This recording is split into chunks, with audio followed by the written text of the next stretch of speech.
বাঙালি কতটা রামভক্ত তা জানি না, তবে বাঙালি যে জগন্নাথ দেবের বড় ভক্ত তা পুরী গেলেই বোঝা যায়। পুরী গেছেন অথচ জগন্নাথ ধাম দর্শন করেননি এমন বাঙালি হয়তো কমই আছেন। আর কয়েকদিন বাদেই রথযাত্রা। অনেক মানুষই রোজ পুরী যাচ্ছেন।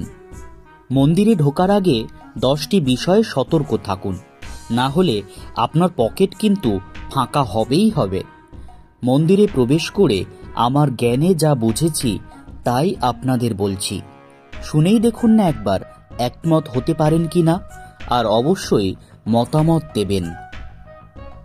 পথ ভাবে আমি দেব, রথ ভাবে আমি, মূর্তি ভাবে আমি দেব, হাসে অন্তর্যামী।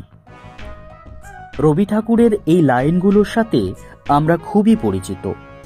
ভগবানের আশীর্বাদ পেতে হলে টিকা নিতে হবে, সিঁদুর নিতে হবে, মাথায় বাড়ি খেতে হবে, এছাড়াও আরও কত কিছু।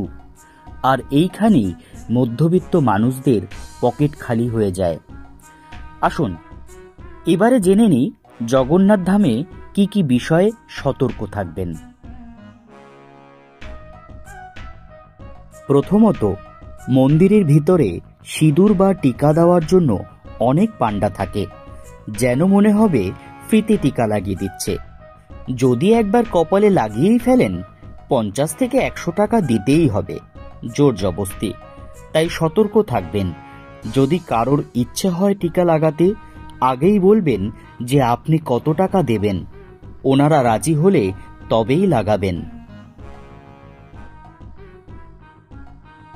মন্দিরে দেখতে পাবেন অনেক পান্ডা আছে যারা দর্শনার্থীদের মাথায় বাঁশের কঞ্চি দিয়ে ঠুকে ঠুকে দিচ্ছে। খুব সাবধান, আস্তে করে মাথায় ঠেকাতে হয়, এটাই নিয়ম শুনেছি। কিন্তু ভিড়ের মধ্যে সে আস্তে ঠোকায় এখন মারে পরিণত হয়েছে, আর সাথে তো দক্ষিণা আছেই। তাই সতর্ক থাকবেন। মাথায় বাড়ি না খেলেও কিন্তু ভগবানের আশীর্বাদ পাওয়া যায়। অনেক পান্ডারা আছেন ভগবানের চরণামৃত দেওয়ার নাম করে 50 থেকে 100 টাকা চাইবেন। তাই এ বিষয়েও সতর্ক থাকবেন।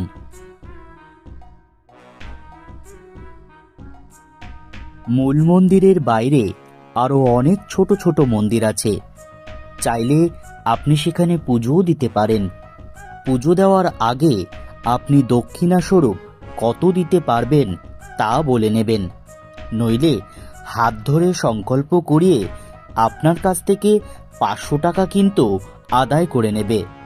আর না দিতে পারলে অনেক সময় বিভিন্ন অভিশাপ দিয়ে বসবে। তাই অবশ্যই সাবধান থাকুন। আমি বলবো পান্ডা ছাড়াই মন্দিরে প্রবেশ করুন, দেব দর্শন করুন। মন্দির চত্বরেই ভোগ কেনার ব্যবস্থা আছে। চার্ট রেট দেখেই আপনার ইচ্ছানুযায়ী প্রসাদ কিনুন। আর একান্তই যদি পান্ডা ধরে দর্শন করতে চান, তাহলে আগে থেকেই পান্ডার সাথে কথা বলে নিন। কত টাকার ভোগ কিনবেন, পান্ডাকে কত দিতে হবে, এসব আগে থেকেই কথা বলে নিন।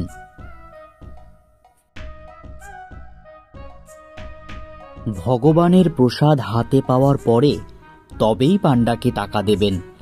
না হলে অনেক সময় দেখা যায় পান্ডারা টাকা নিয়ে গেছে, এরপর আপনারা আর তার হদিশ পাচ্ছেন না। তাই খুব সাবধান।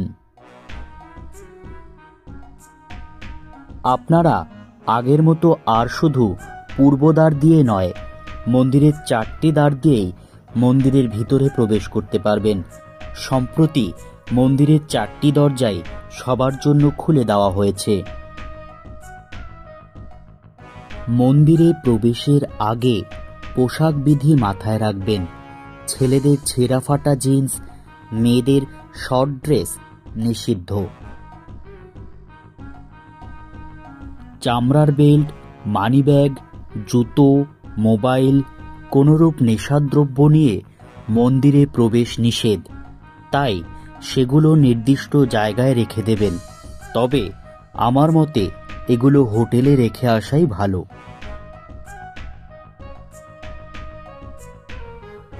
মন্দিরে মোটামুটি ভিড় সবসময় থাকে, তবে আমার মতে দুপুর 2-2:30টার সময় যান। ওই সময় হালকা ফাঁকা থাকে। মন্দির দর্শন করার পর ওখানকার ঐতিহ্যবাহী ধ্বজা পরিবর্তন দেখুন, মন প্রশান্তিতে ভরে উঠবে।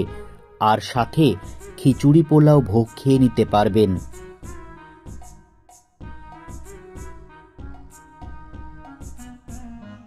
আমার ক্ষুদ্র জ্ঞানে যেটুকু মনে হলো শেয়ার করলাম সবার সাথে। অবশ্যই আপনাদের মতামত জানাবেন।